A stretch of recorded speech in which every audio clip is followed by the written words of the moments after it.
Hey everybody, it's author of Confidence Creator, Heather Monahan, and you're listening to Life After the Crown with Tim Tialdo.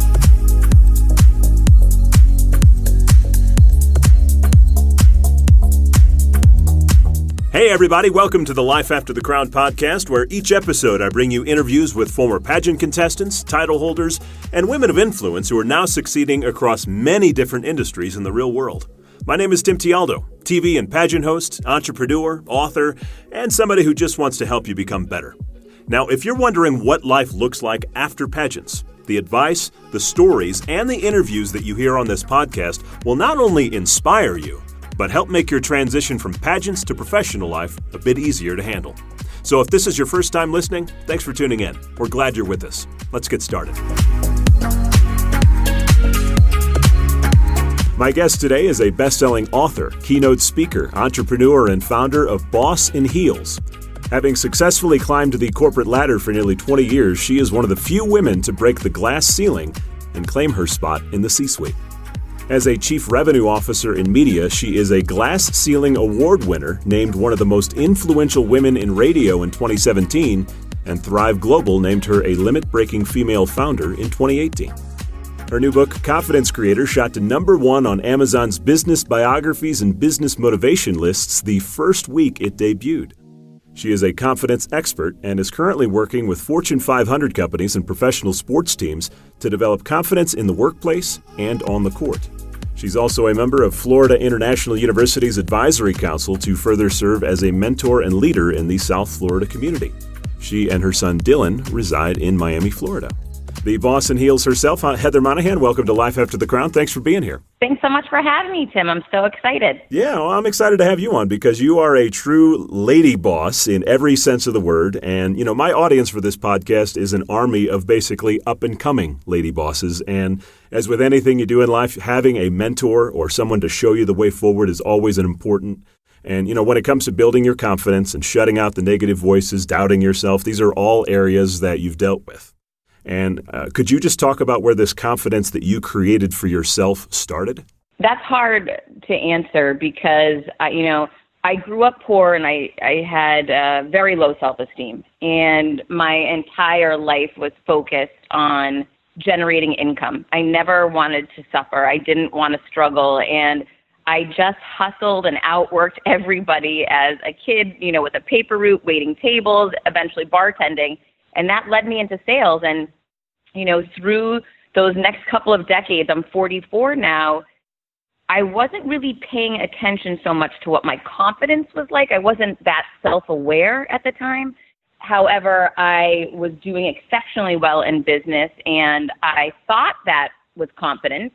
I ended up getting fired August 1st in 2017. So that moment for me was really one of my lowest moments I had had in 2 decades. And it allowed me to realize, wow, I'm struggling with my confidence right now. I need to rebuild it. How am I going to do that? And I had figured it out. Over the last couple of decades, I had been through a lot of highs and lows. And I took that opportunity after getting fired to sit down and write my book and put that plan in place so that others have that access to a very clear blueprint on how to create confidence when yours dips, because it's going to go down at some point. You never know when it's coming. And for me, that moment was when I got fired.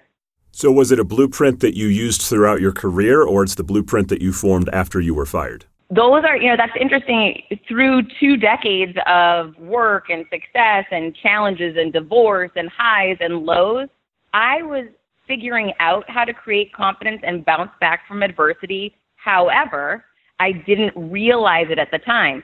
It was this last time when I got fired that I realized, hey, I know how to bounce back from this. And you know what? I need to share this with the world. And that's really, that was the impetus for writing the book. So sales sounds like where you kind of developed the confidence. You were very successful in that realm of business. What was it about sales that you were great at? What was the thing that really, for you, if you had to look at yourself in the mirror and say, this is why I'm really good, what do you think that was? I'm relentless. And it's the same reason why I got on Steve Harvey. It's the same thing that makes me successful. It's why I sell a lot of books. If you don't take no for an answer and you constantly challenge yourself to find a solution and find a way in, you will. the reality is the majority of people give up when they hear a no or decide to take it personally.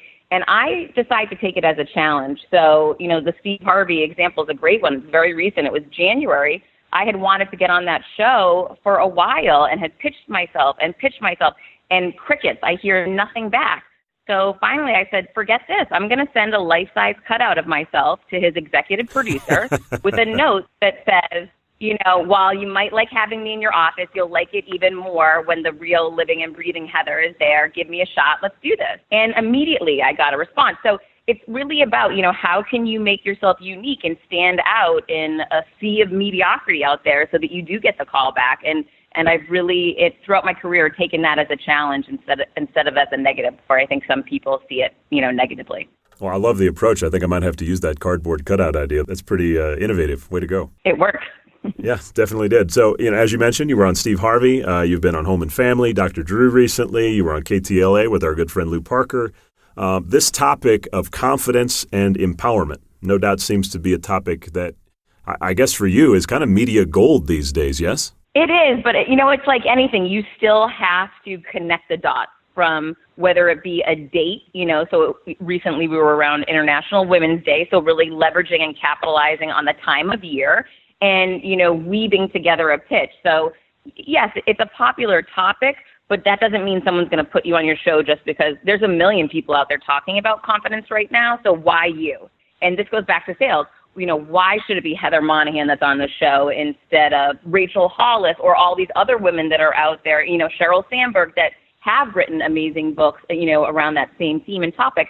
So I really try to connect those dots, find parallels between me and the opportunity, me and the decision maker, answering what problem am I going to solve that maybe somebody else can't, or what unique angle makes sense. Yesterday I was trying to get on Ed Milet's show, and I was going back and forth with his assistant, and I let her know. I said, here's why I'm a great fit for this show. Ed was not always wealthy. Ed was not always successful. He suffered and struggled. That is a direct parallel to my life and my trajectory. I was on food stamps as a kid, and I want to be able to empower Ed's listeners from the female perspective and bring some additional value. It's all about how are you bringing value to that audience and being unique and different. And it can be a bit challenging, but it definitely works in the end. Well, so let's talk about the book, Confidence Creator. Again, hit #1 on Amazon when it came out. Congrats on that, by the way. Thank you. Yeah, the book stems from the fact that you struggled, as you mentioned, with confidence your entire life. You grew up in a trailer with your mother, food stamps, 3 siblings. Talk about the journey that you take people on with the book and the blueprint and what they're going to get out of it. The journey is not sequential. So my book is actually created around topics. Fear is one topic, overcoming adversity is one topic. So I have these different portions of the book, so it's not sequential or linear in nature on a timeline. Now, the book really showcases my lowest moments in life, including when I got arrested, when I got divorced, when I got cheated on, all of my really low moments and how I bounced back from that adversity and found ways to create confidence, and how the reader can too. And the reason why I decided to showcase those low moments is, and I looked at what was out there, and I found a tremendous amount of books with, somewhat methodical teaching, preaching, research-driven. And I thought, that's great, and those do well, although I'm not a researcher. I'm the person that's really out there, in the ditch, climbing out of it. And I thought, that is what's unique and different about me. I'm willing to share those stories. I'm willing to shine a light on my shame to empower me and to empower others. And I really take the reader through those really challenging times and letting them know that, I've been there, I got through it, here's the levers that I pulled to get me out of it, and you can pull these same levers. Well, you mentioned 4 items there that, I think most of them are common. Maybe not being arrested, it's not common, but the divorce, breakups, being fired, things like that. I think a lot of people, when those things happen to them, they really have a tough time digging out of that ditch.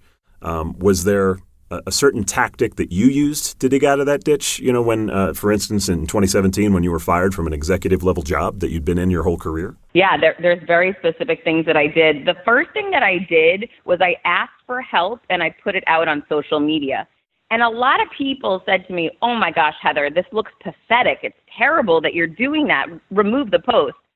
In my heart of hearts, I knew for me I felt driven to put that post up. And like I said, a lot of people didn't want me to do it. However, it ended up being the single best thing that I did. The company that I worked for didn't want anyone to know I was fired because they didn't want to get any backlash from shareholders in regards to eliminating a revenue generation position. So they were keeping it quiet. And I remember sitting on my couch, crying, laying under a weighted blanket the day after and thinking, no one's even calling me. How weird is this? After 20 years of success in media, not one person is reaching out. And that's when I realized, you know what? I can take control of this situation and I can post on LinkedIn, on Facebook, on Instagram, and Twitter. You know what? I just got fired. And after 14 years at one company and constant advancement and success, I am feeling so low right now. And if I've ever touched your life in any way, I'd love to hear from you today. And that was overwhelming. That post went viral, and I had literally thousands of offers, DMs, people supporting me, letting me know, you're not alone, Heather. I've been fired too, and it was the best thing that ever happened, and here's why. And I learned during that time, asking for help is something strong people do, not weak people. And others were trying to put their self-limiting beliefs on me, telling me not to do that, because for them, that wasn't, a recipe for success for them because of their own issues, lack of confidence, whatever. I decided to thank them for their offers, hand it back to them, move forward with my plan, and then as people would arrive, offer me help and support, I realized you need to ask for one specific thing in those moments. You can't say, oh, great, thanks for the offer. I'll reach back out to you in a couple of months when I figure out what I need, because at that point, people have moved on. So you really need to convert the opportunity in the moment and in that second. So what I learned was when people would DM me and say, hey, Heather, I would love to help. Let me know what I can do. I would say, great, John, thank you. Could you go ahead and connect me to the CEO of your company? Or could you give me a recommendation on my LinkedIn wall right now? I asked for very specific things, and ultimately Froggy from the Elvis Duran show tweeted at me, Heather, I want to help you. What can I do? And I said, get me on the Elvis Duran show. And that started a really interesting series of events, which led me to the show and led me to a moment when Elvis said live on air, Heather, obviously you're writing a book, right? And I said, obviously, but I really wasn't. And, in that moment, that held me accountable, and that really got the ball rolling for me to write the book.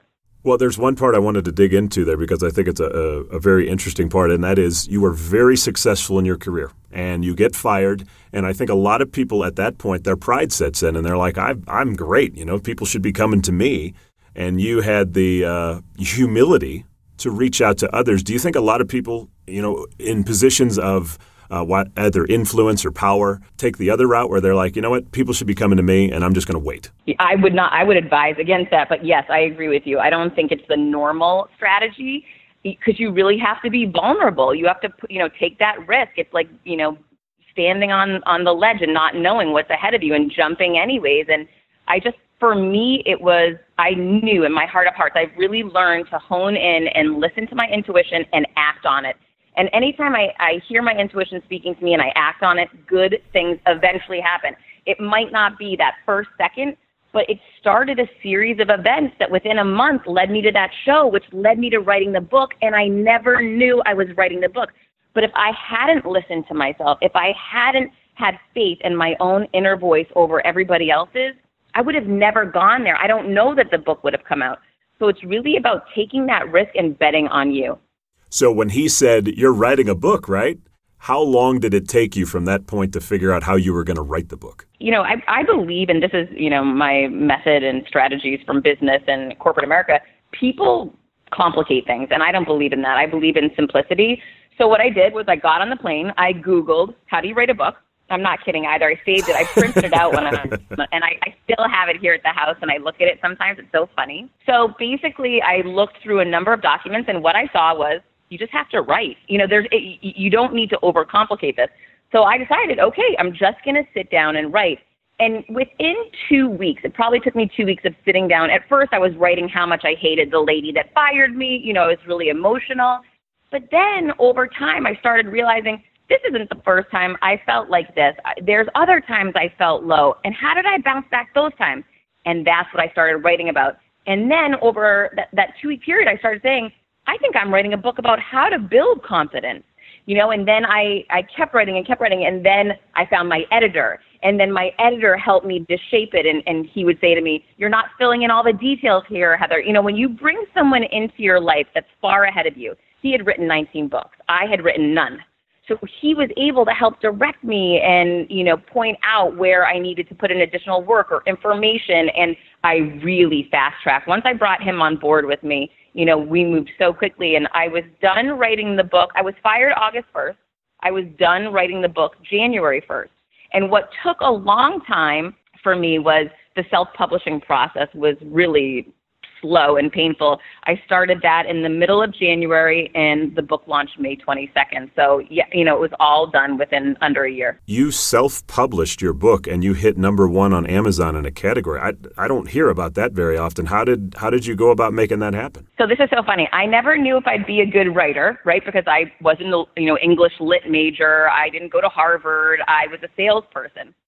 What's funny is one thing I knew I could do is sell the book. So in the world of publishers and authors, I believe there's millions of amazing books and stories out there. I don't believe there's millions of people that know how to market and sell. Mm-hmm. And that was the one differentiating point that I had going for me was the risk I was taking is I prayed I had a good product. I thought it was good. I loved it. I didn't know what the world would think. But I knew once it was out there that I knew exactly what I needed to do to market it. So, everything from I downloaded my entire LinkedIn CSV file so that I had 20,000 email lists immediately available to blast out the day that book went live. I knew that, we live in a world where reviews and recommendations mean everything. So I tapped 100 people in my personal and social circles and said, I need your help. I'm going to give you an advanced copy of my book. I want you to read it and write a recommendation for me on day one when that drops. I went to my closest friends and family and said, I need to activate a social media strategy. I want everyone posting, this same thing on this day at this frequency. I was in media for almost 20 years. So this is what I did for other businesses. I was just applying what I learned about elevating brands and did for 20 years in corporate America. I was applying it to me. And one of the things that I learned during this process was the best way to sell your book is to get out and speak about it. Now, I had a 20-year track record of speaking, but I never got paid for it. It was just part of what I did at work. I would speak, at various conferences and media. I would speak to my different sales teams, to our annual meetings. So I had a lot of practice speaking, and I knew I could publicly speak. What is so interesting is during this road of promotion where I'm bringing this book to market and bringing the message about creating confidence to market, I began speaking everywhere I could, and I did that for free at first because I didn't know people got paid for that because in my old world they did not. Little did I know, I had my head down way too long. I was out speaking, and I start hearing people say, oh, what did you charge for that event? And I'm saying, people get paid just to go and speak? Oh, yeah, people get paid. It's real, that's a very lucrative career. So then I thought, okay, I've got to dig into this and really educate myself. So the first thing I did is I figured out what is the #1 premier speaker agency, and that's the Harry Walker Speaker Agency. They represent the Clintons, the Obamas. And I said, well, that's where I want to be. And so I got a hold of the president's email, and I sent him an email and call to action as to why I needed to be added to his speaker roster. And I chose to share with him a picture, an image, when my book, Trump for #1 in business biographies. And the play on trumping Trump was unique enough and powerful enough that they added me to the roster. And once I was picked up by the Harry Walker Speaker Agency, I learned so much about a business that I didn't even knew existed a couple months prior. And had I known that, I did really well in corporate America. I could have made 3 times the money that I was making then had I just launched into a speaking career 20 years ago. But I wasn't aware. I was always back in the day keeping my head down, just doing my job, instead of picking my head up and looking around at what opportunity was out there in the world that I hadn't seen yet. Well, there's one thing I keep hearing you bring up, and I think it's really interesting. In today's world of social media, most people think Instagram, Facebook, Twitter. LinkedIn is such a powerful network to use. It's actually how you and I connected.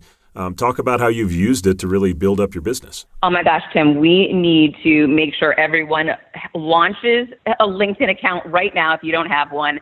LinkedIn really is the only social media platform that doesn't have that difficult algorithm. So I don't know how other people feel, but some days I can put a post on Instagram and no one sees it, and I have 40,000 followers, and it does terrible. Everything you put on LinkedIn is seen by everyone. It is shared by everyone. I mean, it's the Wild West. And until Mark Zuckerberg buys it and makes it difficult to promote your stuff there, get on LinkedIn now. Video kills on LinkedIn. I used to be one of these people that would say, I can't post video on LinkedIn. I don't know if I have the right things to say. I don't have a professional crew. My walls aren't white. I don't have good lighting. I was coming up with every excuse in the world not to do it because I was scared. And a friend of mine challenged me to do it. He said, hey, I post video on LinkedIn and it does well. Can you imagine if you did, Heather? And so I jumped, just like with the book. I just said, okay, I'm doing it. And I just used my phone as my video with terrible lighting in my kitchen. And that post had 60,000 views, where previously my posts were only getting, 5,000 to 10,000 views. So realizing that I needed to start taking a chance and putting myself even more out there on LinkedIn. LinkedIn is really, it's your highlight reel. So that's where you go to, showcase your awards and the articles that you've been mentioned in the country and your best videos and clips of you. That's really your highest moments. And, you've got to have a great headshot out there and, represent yourself in a professional fashion, because it is a professional platform. And, LinkedIn, without a doubt, has been the number one social media platform for sales for me, and can be for anybody. You just need to, if you haven't started yet, you need to get going. And this is so funny.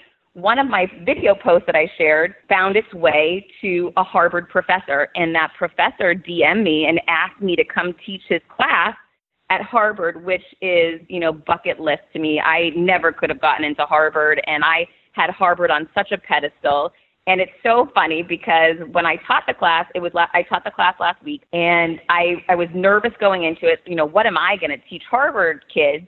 But what was funny is I started realizing they allowed me to look at the content that they were teaching the kids and the students, and it was very research-driven and white paper-driven. It wasn't real life. And so I was able to bring real-life experiences in sales to a sales and marketing class, and they hadn't heard that. So it was really valuable, and it was so valuable for me to have that experience, and I was able to bring something different and unique to them, which was amazing.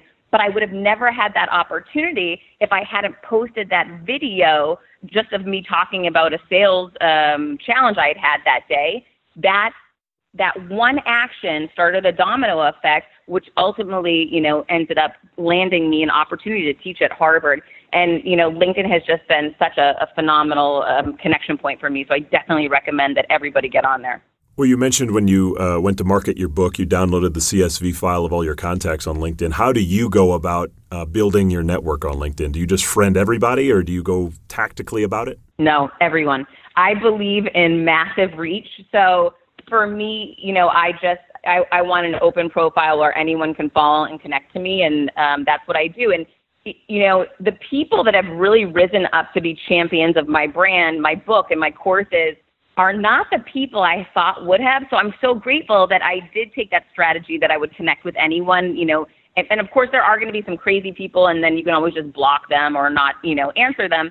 But I've connected to so many people out of my comfort zone that I would have never before. When I used to be in media, I was more focused just on the brands that I would work with, the industries I would work with. And now I've completely, ripped and run with a new approach that I will connect with anyone. And it's been so fantastic. And I'm so grateful that I've done that.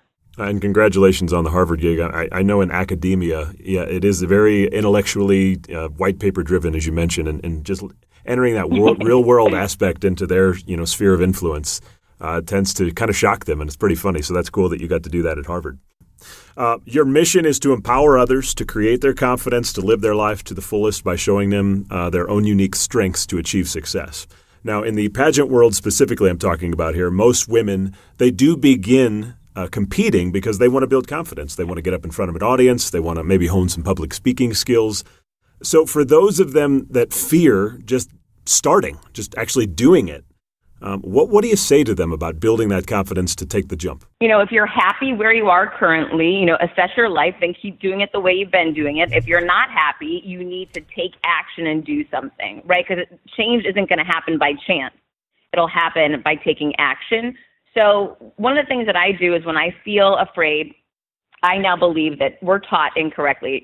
Fear, when you're a child, you're taught to back off. If something makes you feel scared, run away from it. I believe fear is a green light as an adult, which means go and go faster. Because every time I do that and jump in, something amazing happens. So if you're feeling stuck, what you might want to do is, build some momentum. Maybe someone's rude to you at Starbucks every morning and they cut in front of you. You tap them and say, "Excuse me, I guess you didn't see me. I'm standing here. Do you mind standing behind me?" Start with little baby steps so that you can build that momentum to take that big leap. The other thing that I really believe in is claiming what you're going to do.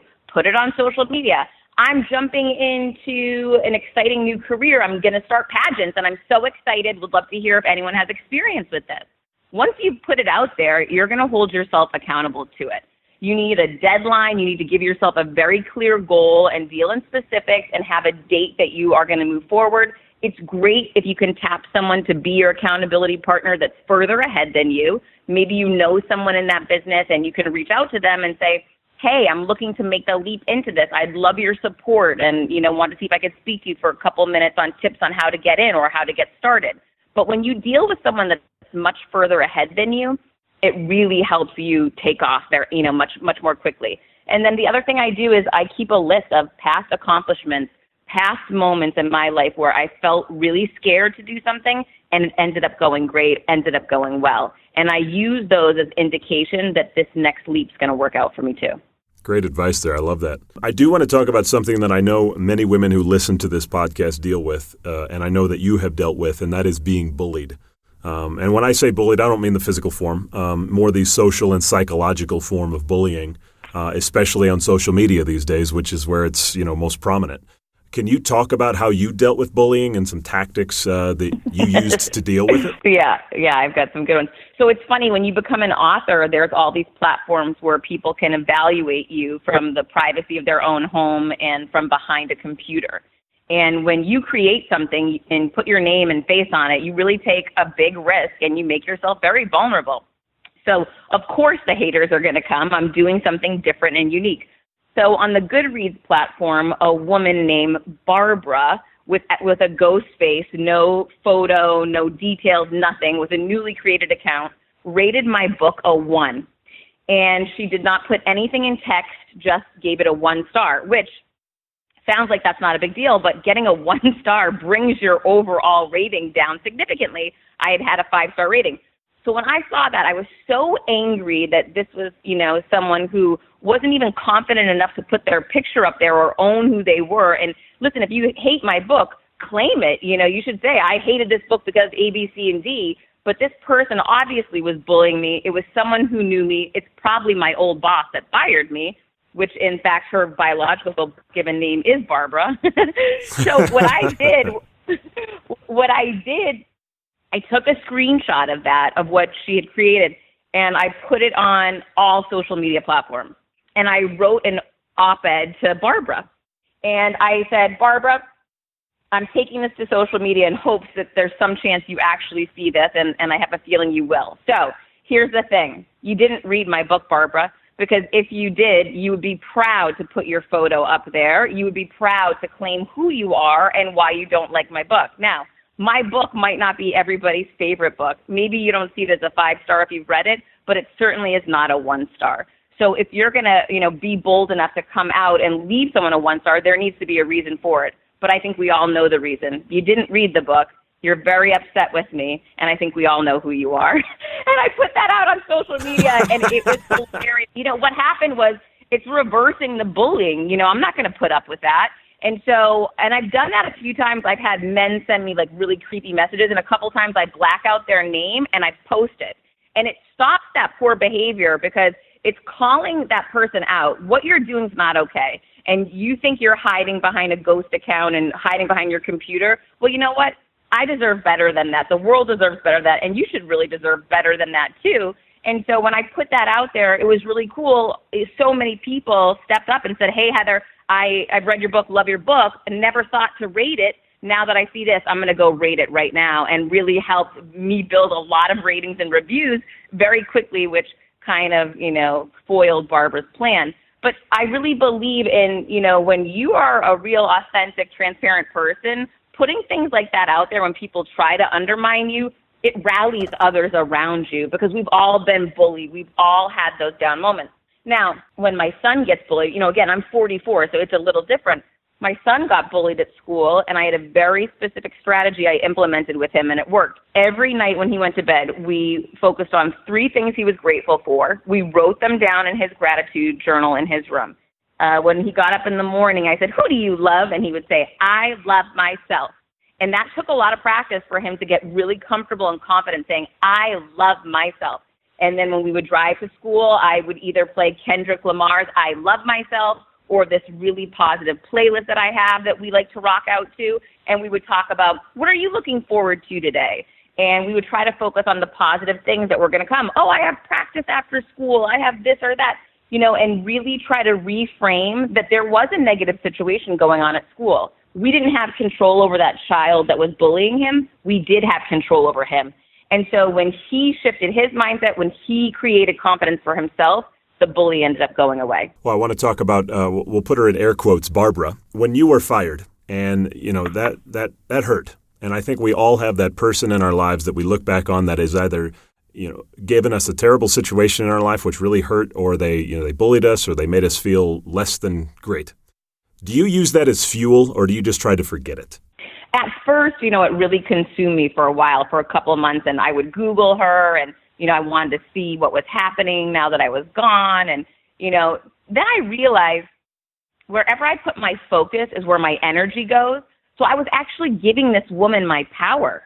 And when you visualize that, because I do know where I focus is where my energy goes, and that's where my power goes, I was helping her out the more I would think about her or, look at her or whatever. And I decided no more. If I'm going to give power to someone, I'm giving it to me. So I decided I am going to unfollow this person. I'm going to disconnect from her. I'm going to block her from my space. And when I did that, a shift began to happen, and I put my focus and my energy towards my creations, my ideas, and me. And it really empowered me to feel more confident, more positive, and better. And I suggest to anyone, if there's that person out there, unfollow that person on social media, because it's not going to help you to have them popping up in your feed and have you give them your power. Well, those are some great tactics. No doubt some of the girls listening are definitely going to be using those, so thanks for sharing that. Now, you aren't just an author. You speak all over the country, as you mentioned. You do a lot of media. I guess at this point, what are your career goals as you move forward with this Confidence Creator platform that you've built? Sure. So I launched my online courses 2 months ago, which they're doing amazing, and I'm going to be creating more of those. Right now, I just have Confidence Creation 101, which is my basic, confidence creation video course, and it's amazing. And I'm getting amazing testimonials from it. So that was my phase 2. I'm almost done writing my second book, which is Confidence Creator 2.0, The Next Level. Everything that's happened since I got fired to now. Then I got my speaking engagements, and I actually just launched. I partnered with the Lieutenant Governor in Massachusetts, Karen Polito, and I just launched Level Up Boston, which is my own event that we put together, myself and a couple other women, and we are kicking that off April 13th in Boston. And then I'm going to take that franchise and bring it to different cities around the country to empower others. I have a couple of different pitches out there for a TV show concept, which is all about working with women to create confidence, get ahead, leave the bad relationship, get promoted, start your own company, all around empowering others. I've been pitching my book as a movie because it absolutely is one, and I'm hot on Reese Witherspoon's trail. I just have such a feeling that she is the one that's going to bring this movie to life. So that's definitely something that I have put out to the universe and I'm working on. And I'm going to continue to evolve my brand and business all underneath that umbrella of creating confidence and sharing what I've learned along the way to empower others. Well, tell me a little bit more about Level Up. I know we have a bunch of girls up in Massachusetts that listen to the podcast. I'm sure they'd be interested. Talk about it. Sure. So Karen Polito, the Lieutenant Governor, is going to be opening the event and speaking. She is a major crowd favorite. We're going to be at the Westin Seaport in Boston. It's the 13th of April. It's from noon to 5. We are going to have dance music going, a DJ. It is going to be so fun. There are so many phenomenal women coming. It's going to be a blast. I am going to bring my keynote that I do, which is a 60-minute talk about how to create confidence, and then a breakout after that, which is essentially a workshop. We're going to do work right there. So everyone needs to come prepared to really tackle your villains, and we're going to put plans together on how we can advance you. We're going to give goals and deadlines. Everyone will leave that event with an accountability partner that's going to follow up with you. We've got 2 other great keynote speakers, one from the fitness world and one from the coaching world coming, and they're going to be doing their speeches. We're going to allow for Q&A. We want every question answered so that every woman leaves that event ready to go to that next level, whatever that might be for her. And then from 5 to 7, we have a VIP private event where it's going to be all of the speakers with the VIP attendees. We're going to do book signings, pictures, and private meet and greet and coaching as well. Okay, well, it's quite a bit there. So in addition to your events, your speaking, your books, you also have a really great blog called The Monahan Method. You shine the light on the steps people need to elevate themselves. What are some of the topics that you really have felt passionate about, covering lately? In the past, it was, I really focused on sales and business. And I've evolved a bit more to, really more around life. I was so focused on that because that was my day-to-day. And now I'm realizing all of those things that made me successful in sales and in business are the same things that can make me successful in relationships and creating networks and, creating my own company. And so it's really opening up a broader conversation, not just geared to only the professional and only, women, but really, elevation beyond that, whether it be through health, diet choices, caring for yourself with your children, and really, looking beyond just myself and the energy shifts that I create and now what the universe is bringing to the table. Because I never really understood that when I was back in corporate America, that I had the potential to manifest opportunities and create energy that was going to allow for opportunity to arise. And this has really been an awakening period for me, so I love sharing that with others. Well, speaking of corporate America, you worked quite a bit behind the scenes in the broadcasting field. I think for Wilkes Broadcasting, Beasley Broadcasting at different points in your career. Why was broadcasting the path that you wanted to travel? I just fell into it, and I guess I was so adverse to change. I saw it as a very linear path. Remember, I had so much focus on creating wealth. I didn't ever want to struggle financially like my mother had. And so once I got on that path and started in radio, I made money really fast. And I stayed on it, not because I loved it, but because it paid the bills. I made good money, and I figured that was my lane, that I was meant to be in, that was all I could do. I never realized that I could take my unique skills and attributes and just blow up the lanes and go anywhere. And it really took me getting fired to, be willing to take that chance. So I guess now, looking back, I'm grateful I got fired. I think so. So you are the founder of, and I love the name of it, Boss in Heels. Tell us exactly what that is. Yeah, so growing up, again, I'm 44, so, 20 years ago when I got into business, people would tell me not to wear skirts and not to wear my hair down, and I had villains back then that were women I worked with telling me that I would never be successful looking the way I did. And all of my bosses, back then were white men wearing a navy blue pantsuit. It was so different than who I was. And watching myself evolve and becoming the boss, in my trajectory, my career, I decided, if you want to rock flip-flops, rock flip-flops. If you want to have purple hair, do that. But for me, I like wearing a dress. I love wearing heels, and it doesn't make me any less than anyone else. In fact, the more authentic and real I am, the more powerful I become. So when I step into that outfit that I feel amazing in, I'm going to give that much of a better presentation or that much of a more successful meeting. So all these things I had learned along the way, people were telling me, don't do this, don't be you, don't act like this. That was all bad advice. And it took me a lifetime to figure out, yeah, I can be the boss. And you know what? When I am, I'm going to be the boss in heels. And that's who I am today. I've got a scenario that maybe we can diagnose in that case. So I had a podcast guest on last week. She was a NASA engineer, and she was a former Miss Mississippi USA. And when she got into NASA, she was working on everything from spacesuits to the F-35 engines. And when she would go to work, being a former pageant contestant and title holder, she dressed up. She liked to look the part and feel like a success. Mm-hmm. And human resources end up pulling her in and saying, hey, you are a distraction. This can't continue as it is. What would you say to the human resources officer who pulls you in and says you can't wear the clothes that you're wearing? Absolutely not. I mean, that's not your place. So here's the thing. People will say, oh, you can't shine your light in this situation or that. Well, then those aren't your people. That's not your place. You know, I used to get a really hard time for how I dressed. Those weren't my people. There was another door that was open somewhere that I needed to go through to be with the people that would support me, that would applaud me for wearing what I wear. And it wasn't the company that I was most recently in. You know, you might be in a toxic environment and not even realize it. But if you've got people out there trying to pull you down, hold you back, and not be yourself, it's time to go. Love it. Love it. One more thing. In 2017, you were named one of the most influential women in radio and a Glass Ceiling Award winner. For you, what do those things represent really in your career and in your life? Because of the timing, you know, that I won the most influential woman in radio a month before I got fired, it's kind of that validation that I didn't deserve to be fired. I didn't do anything wrong in order to get fired. I got fired because someone was jealous of me, someone didn't like me.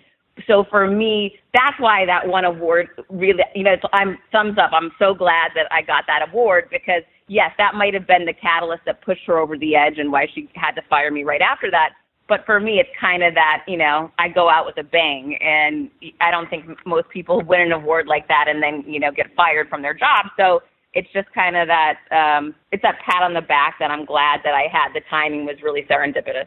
Oh, very good. Well, congratulations on that, and I'm sure that felt good to get that award regardless. Yeah, for sure. All right, so it's time for the, I just call it the rapid fire, get to know you questions, kind of game show style. It's all for fun, so just have some fun with these. Are you ready? I'm always ready. 10 questions. Here we go. Number 1. Is it grammatically proper to capitalize the names of seasons? Yes. Very good. Number 2, when was the last time you stayed up past 4 a.m. in the morning?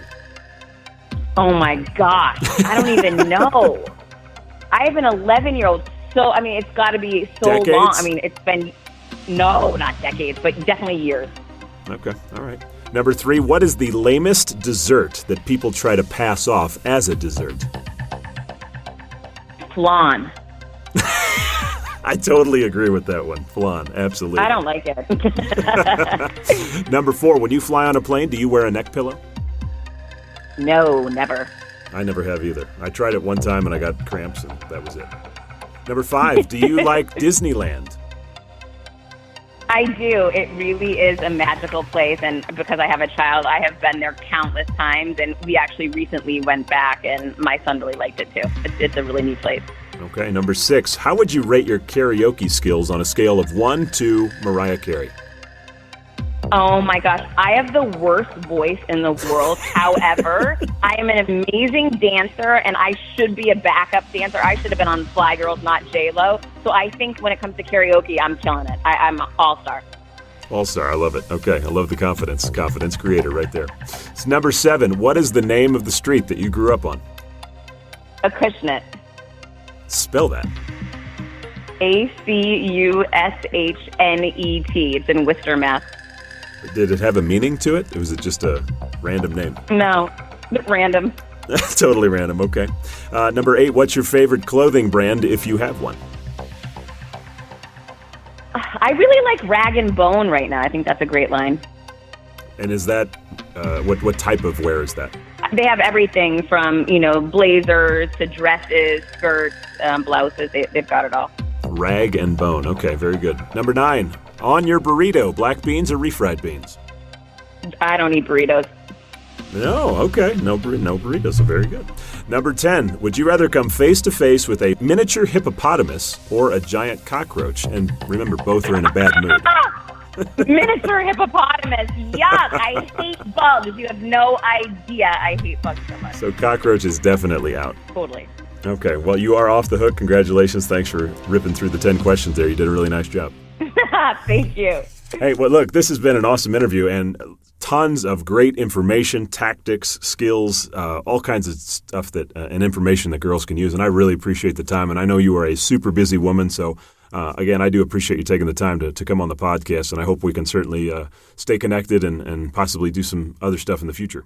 I would love that. And if anyone wants to check out my site, heathermonahan.com, I've got a free ebook everyone can download there for 30 days, So Confident You. And thank you so much for having me. I really appreciate it, Tim. Yeah, I love it. Thanks, Heather. Thanks for listening to today's episode, everybody, and to Heather Monahan for her time. If you want to learn more about Heather, check out her book. Again, you can just go to her website, as she mentioned, heathermonahan.com, or you can follow her on Instagram at Heather Monahan or on Twitter @_Heather Monahan, or, as you mentioned during the podcast, connect with her on LinkedIn. Hope you enjoyed the podcast, everybody. If you wouldn't mind, please subscribe. You can do so on Spotify, iTunes, the podcast app, Google Play, YouTube, or you can just go to lifeafterthecrown.com. And for weekly podcast updates, just follow me on Instagram @TimTialdo. Until next time, remember the words of Proverbs 31, verses 25 to 29. She is strong and respected and not afraid of the future. She speaks with a gentle wisdom. She is always busy and looks after her family's needs. Her children show their appreciation, and her husband praises her. He says many women are good wives, but you are the best of them all. Some great words to model your life by there, ladies. Believe in yourself, have faith, and pursue your dreams with no fear. Have a great week. We'll see you next time.